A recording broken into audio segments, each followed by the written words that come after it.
All right. So the UAW has now officially been on strike for almost exactly a week, and we've gotten to see some pretty interesting responses from a lot of different politicians and pundits. Obviously Joe Biden came out, and he actually, gave a surprisingly decent response where he was actually parroting a lot of the union rhetoric itself directly. And we've also had some fake right-wing populists, guys like Josh Hawley, Donald Trump, who will be given very simple questions of, these workers are out on strike. Do you stand with the workers and their demands, or do you stand with the bosses and their demands? And they'll always give some sort of like vague, vapid, gesturing response, and they'll be like, I generally support wage increases for these workers, nothing really specific. But what this is really about is Joe Biden's radical climate agenda, and it's going to result in all of these jobs being destroyed and shipped off over to China. And so they'll sort of like gesture in a populist direction, but at the end of the day, they're not really serious about going out and supporting the workers. And then we also have gotten some interesting responses from different politicians and pundits as well, who basically just come out and say what they honestly believe in. And in a large way, I kind of appreciate these kinds of responses much more than the fake populists, because these guys are being honest, and they're genuinely letting their anti-union feelings out, in the open. And so I just want to show you guys a couple of recent clips here that I think, number one, show sort of where the conservative mind is at when it comes to actually standing by workers at the end of the day, and also, how a lot of Republicans seem to think taking this line against the unions is somehow going to be politically beneficial, while actually giving Joe Biden sort of like the easiest layup of all time. So here I just want to start off with Tim Scott. We talked about him in a video just a couple of days ago. That was a different thing that he was referencing with the unions. So we have an even more bold statement here from him. Let's go ahead and check it out. Ronald Reagan gave us a great example when federal employees decided they were going to strike. He said, you strike, you're fired. Simple concept to me. To the extent that we could use that once again, absolutely. The second thing I would do, though, is very important. This is probably not a well-known fact. The first thing, part of the challenge that we have today with President Biden is, and I don't mean this to be disingenuous, I mean this to be sincere. I'm not sure if the words are bought and paid for, but certainly he has been leased by the unions. And I say that because the first bill he passed, y'all remember the $1.9 trillion COVID relief package? Yeah. That only had 1% for COVID vaccines? It had $86 billion, I believe, for union pensions. Because they keep making these deals. And as a result of the deal, they promise too much, deliver too little, and the taxpayers pick up the tab.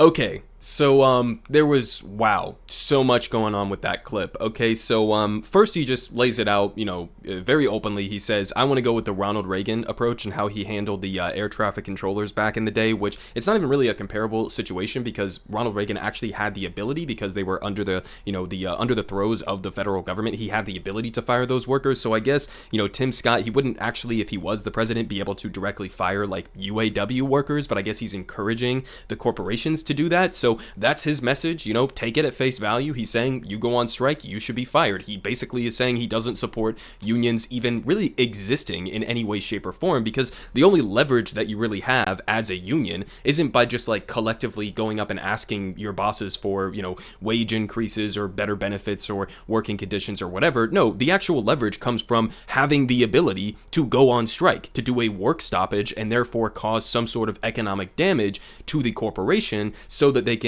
have some incentive to actually meet some of your demands, right?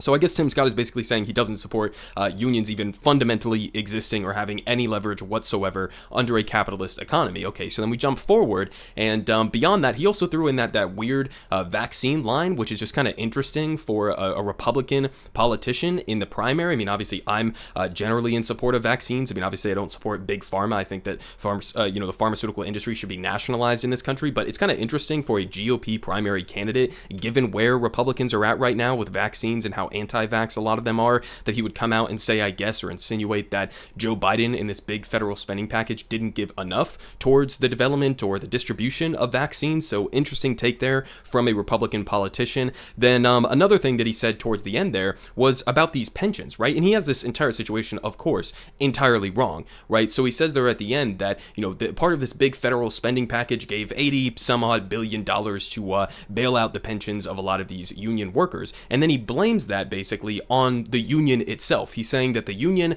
asked for too much in their pension deal, and then therefore the company wasn't able to meet that, and it went bankrupt or was solvent or whatever the case may be, and so the federal government had to step in and bail them out. Number one, even if that was the case, I would support it, right? I think these workers actually deserve to have the pensions that they have worked years or decades for, so that would be number one. But number two, again, he got the situation completely wrong, because what actually happened to a lot of these pensions that he's referring to here is that you had like private equity vultures who came in and basically destroyed these pension funds. Okay, so that's what actually happened. It wasn't the union asking for too much. It was that you had a lot of these ghouls on Wall Street who were predatory and came in and were mooching off these pensions and destroying them. Okay, so that's what actually happened in that situation. I mean, again, I kind of appreciate them coming out and saying the quiet part out loud. He had another bit in there where he literally says that Joe Biden is, quote, bought and paid for by the unions, which is just amazing because, I mean, I guess you could say like, some members of some union, maybe donated to Joe Biden or the Democratic Party. Okay, that's how our political system works, number one. And I would actually trust a, union worker or a union in and of itself and their ability to have an influence over our politicians than I would, corporations and billionaires. I mean, you want to talk about being bought and paid for. You are literally bought and paid for by corporate America, okay? But he has no words about that, no critique for politicians who are corrupted by wealthy elites or anything like that. No, it's just Joe Biden is bought and paid for by the unions, okay? I mean, just absolutely laughable and obviously hypocritical at face value. Okay, so there's Tim Scott for you. Now we move on to Nikki Haley, who again is giving Joe Biden just the easiest layup of all time. Now, just as a reminder, Trump is actually planning to go out, and I don't think he's directly going to the UAW, but he's going out to the general vicinity somewhere in Michigan, and he's going to give this union-related speech, okay? So I don't know exactly what he's going to say or how he's going to frame these things. I imagine it's going to be, again, lots of attacks on Joe Biden's incentive plan for electric vehicles and all of that stuff, and basically not really focusing on, like, workers' rights or the specific demands of what the UAW workers are asking for. So he's going to go out and give a speech. Joe Biden has basically been sort of like backed into a corner, or at least that's the way that it seems like White House officials are framing it, and now they're in an awkward position because for some reason Joe Biden didn't use this political moment and get this easy W and go out directly on the picket line and actually go out and speak with Sean Fain and go speak directly with workers and maybe bring them up to the White House and to the podium and give them a platform to speak and really lean in to being a pro-union president, if that's what you want to call yourself, the most pro-union president of all time. So Joe Biden's now in a situation where, okay, he can go to the UAW picket line, but then it's going to look like you were kind of just following in Trump's footsteps. So I don't understand how Joe Biden was so incompetent, or the people around him were so incompetent that they didn't see that coming or didn't want to do that anyways. But anyways, Joe Biden's sort of getting outflanked on this at the moment. Not that these people are more pro-union than him, but, I mean, kind of embarrassing politically at least, right? And so, Joe Biden is sort of taking this weird approach to this union. He's rhetorically sort of mildly in support of the union's demands and all of that stuff. But basically, he's given, again, the easiest layup of all time because Republican politicians like Nikki Haley are coming out and just directly attacking him and quite literally saying almost that he is the most pro-union president of all time. So let's just go ahead and hear what she had to say here. Well, I think that's it tells you that when you have the most pro-union president and he touts that he is emboldening the unions, this is what you get. And I'll tell you who pays for it is the taxpayers. Here, from what I understand, the union is asking for a 40% raise.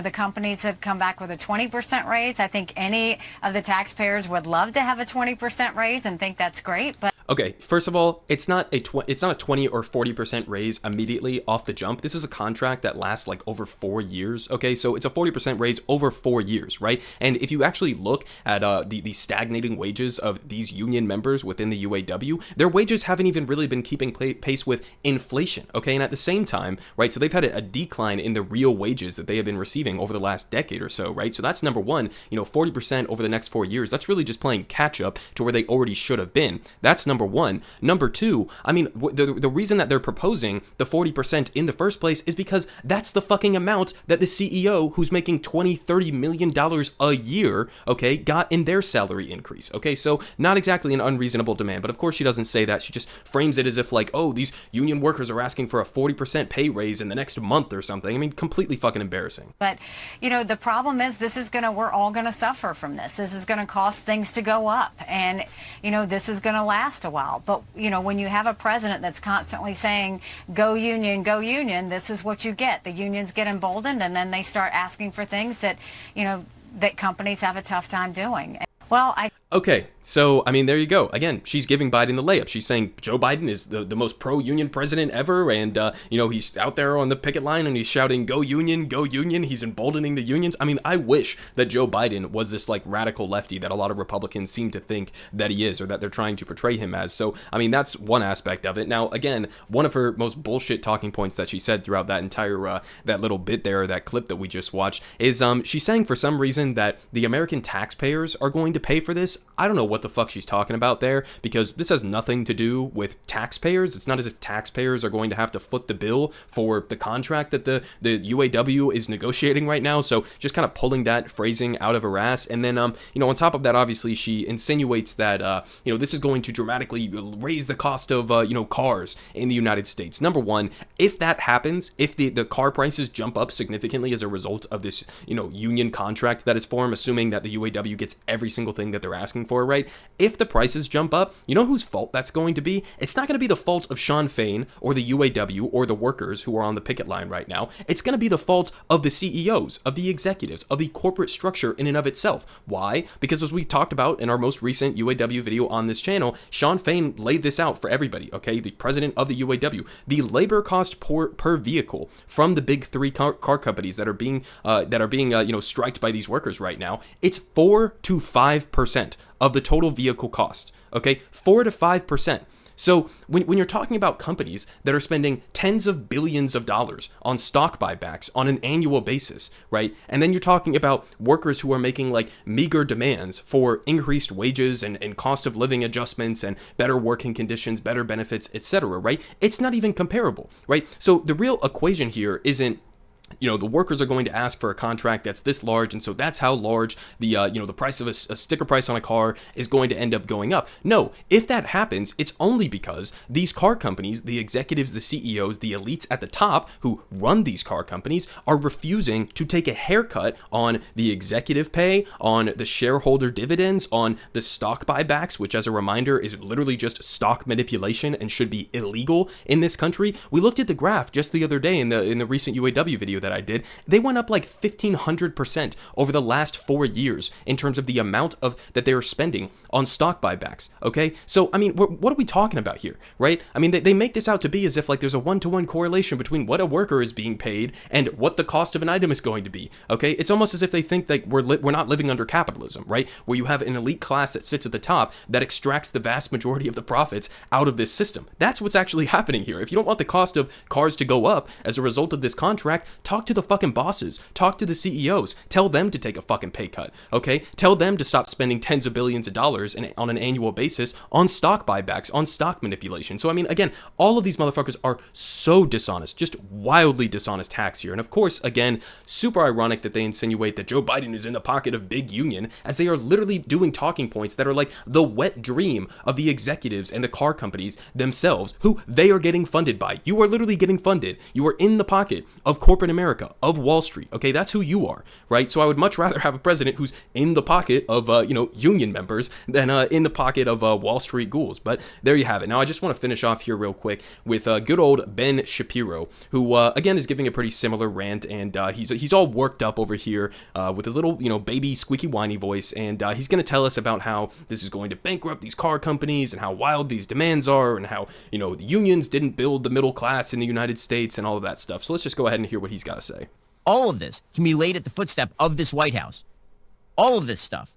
These strikes, these UAW strikes, again, are just part of a broader whole picture here, which is that the unions have paid off Joe Biden and the Democratic Party for literally decades on end, and finally they got their man in the White House.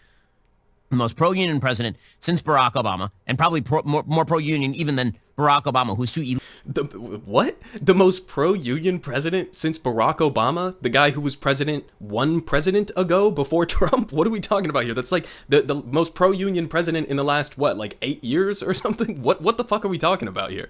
elitist. Joe Biden has been in the pocket of the union since day one in Wilmington, Delaware. Well, now all of these unions are seeing their moment to shine.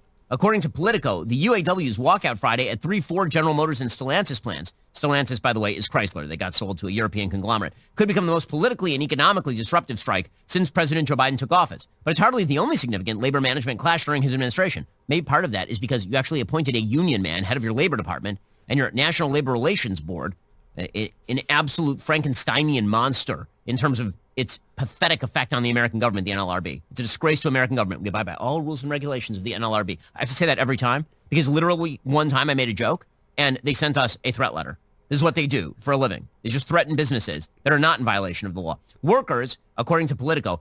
That is just so good, man. I don't even know if I can add on to that. Okay, obviously, I mean, I've been in, the only thing or one of the main things that I've praised Joe Biden for under his administration has been the NLRB, specifically for the reasons that, Ben Shapiro hates the NLRB. And that's because, yes, they are much more militantly on the side of labor. Oh, wow, how terrible. It's not like we've had, a federal government and a National Labor Relations Board that's been siding with the corporate side of this equation for decades and decades and decades. Oh, man, what are we going to do now that workers are getting, what? I mean, look at the recent decisions from the National Labor Relations Board. It's basically just protecting the right for, workers to organize a union and form a union without illegal pressure from the corporate side of this equation. I mean, that's what we're talking about here. It's not as if the NLRB is going around and picking out workers and they're saying, you have to form a union, you have to join this union or something like that. No, they're literally just talking about preventing corporations, okay, and giving consequences to corporations and executives who are violating labor law by firing workers when they're attempting to form unions or when they're going on strike, by doing all of these unfair labor practices. I mean, hundreds of different unfair labor practice charges or filings that have been brought under Biden's NLRB. I mean, it's been absolutely fantastic. That is like one of the only bright spots of the Biden administration. And so, of course, Ben Shapiro despises armed with the power of a tight labor market and at times angered by how employers treated them during the pandemic, have organized with new energy from Hollywood to UPS to Starbucks. There's only one problem. The money ain't there to go around. You can pretend it is, but it ain't. Again, the money isn't there to go around, okay, but they have money to spend tens of billions of dollars on stock manipulation. Okay, I mean, it's just a complete fucking lie. If all of the left-wingers over in Hollywood are not signing the rich union contracts, you know why that is, because if they do, they'll go bankrupt. You're seeing this, by the way, in the stock prices of a lot of the major entertainment conglomerates ranging from Netflix to Disney. They're taking it directly on the chin, and meanwhile, I got their writers striking. When it comes to the auto manufacturers, just as a reminder, the stock price of a company, which is like Wall Street speculators that are betting on the future of a company and how much they're going to be able to pay out in dividends, right? That does not have a direct correlation to how much money the corporation in and of itself has, how much they can afford to pay to union contracts or workers or whatever the case may be. That's not a direct correlation, okay? And what he's really admitting here, again, is a criticism of the capitalist system. What he's saying is that if workers go on strike, in this case, he's referring to the WGA and SAG-AFTRA, the writers and the actors, right, who are on strike right now. And by the way, we're probably going to have an update on the WGA strike because it does look like they have some sort of a deal in the works right now. But basically what he's trying to say is that they don't have the money to pay for, this union contract demand. Okay, but they have money to, what, continue shoveling money out to their, their shareholders on Wall Street? I mean, again, what he's admitting here is that if these companies pay their workers what they deserve, something that is closer to the value that they are actually providing as workers, as laborers for these companies, right? If they actually get closer to the amount that these workers deserve, then Wall Street speculators aren't going to like it because maybe they're not going to be able to pay out as much in dividends for their shareholders, or the executives are going to be pissed off about it because they're not going to be able to take 350 times what their average employee makes. Okay, that's what he's really just admitting here. Again, a critique of the capitalist system, but he doesn't see it that way. They're all getting their lunch eaten by Tesla, which is a non-union shop. It is amazing how we can keep relearning the same lessons over and over and over again. Now, all the dolts who suggest that it's unions that made American life so wonderful during the 1950s, 1960s, it was the union job, where you sat there for 10 hours a day doing riveting or whatever, and neglect the fact that a lot of those jobs, now is you sitting in an air-conditioned office doing another kind of job, and that your grandfather who had to sit out there in the factory doing the riveting would kill for your job right now. Okay, again, I mean, just the utter detachment from what these workers who are working in these car plants are actually going through. I mean, it's almost the exact same thing he just described from people who were working, long times ago, decades ago, who were in similar situations. I mean, these people are working under brutal conditions in many circumstances. He's making it out to seem as if they're all, basically doing what I'm doing now and like sitting in an air-conditioned room and like typing on a computer or something. That's not the fucking labor that they're doing. All you would need to know all you need to do to know what these workers are dealing with on a daily basis, what their working conditions is actually like, is, I don't know, maybe go listen to the workers, maybe go listen to some of the interviews that these workers have been giving testimony of what their working conditions are actually like. I mean, just completely distorted, disconnected from working people. Put that aside. The fact is that the real reason America boomed during the 1950s is because every other place on earth was on fire during the 1940s. It's not because the unions did such stellar work. They effectively bankrupted the car industry, which was the single greatest industry in the United States in the 1930s, 40s, 50s, and 60s. Okay, so we'll go ahead and finish it off there. Now, listen, just to touch on what he just said there about the 1950s and this notion that the unions didn't build the so-called middle class or give workers a leg up in this country. Again, that's completely detached from reality. There's one thing that he said there that was somewhat true, or seriously true, which is that because the United States of America, we participated in World War II, but we weren't fighting World War II on American soil, so our industrial base was not destroyed as a part of that global war that decimated half of Europe, right? And they had their industrial base completely wiped out. So yeah, we did have a leg up after World War II. That's kind of what gave rise to the United States as being a global empire, right? So that was a significant factor, but that's not the same thing. So we have to separate two things here. One is the United States as a country, right? The elites within the United States, corporations within the United States, having an opportunity because of World War II, because Europe was decimated, to become exorbitantly wealthy as a whole, okay? But that's very different than saying everybody in the United States did well. Every average worker would have done well without the unions in the same situation, which is just not true. Because of course, we all understand this, right? If you have union protection, if you have a high degree of union participation rate in a country, regardless of what the circumstances are, but especially in like the post-World War II, America economic boom, the reality is that those unions at the time, because of the protection, because of the contracts that they were able to guarantee to the workers that were a part of them, they got significantly higher pay. They got significantly better benefits. They got significantly safer working conditions. That's a fact. I mean, there's no disputing that, right? But he just completely disregards the influences of the unions, the same unions that got us the 5-day work week, for example. Okay, the same people who got us the weekend, right? The same people who got us the 40-hour work week. I mean, like every single thing that we have in terms of worker protections in this country, okay, basic things that we take for granted right now, you can thank a union worker, okay? Because people literally back in the day used to have to fight and die for this kind of shit. Okay, and he just completely disregards it. So, I mean, again,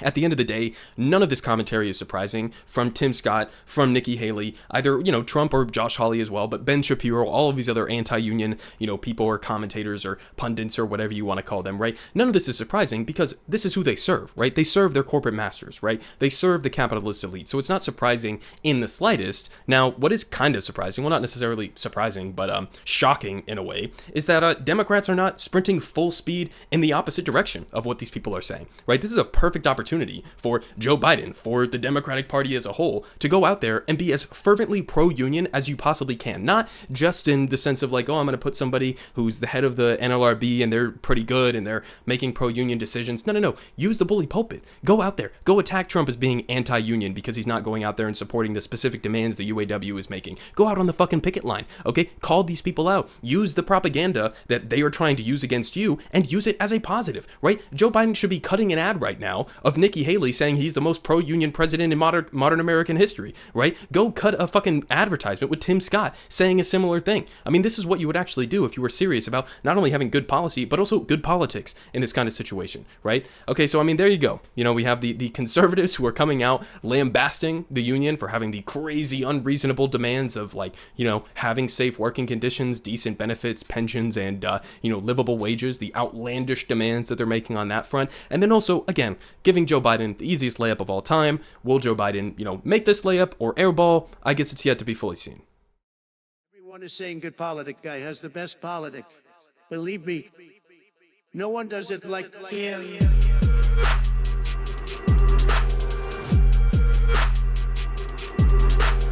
Believe me, everyone is saying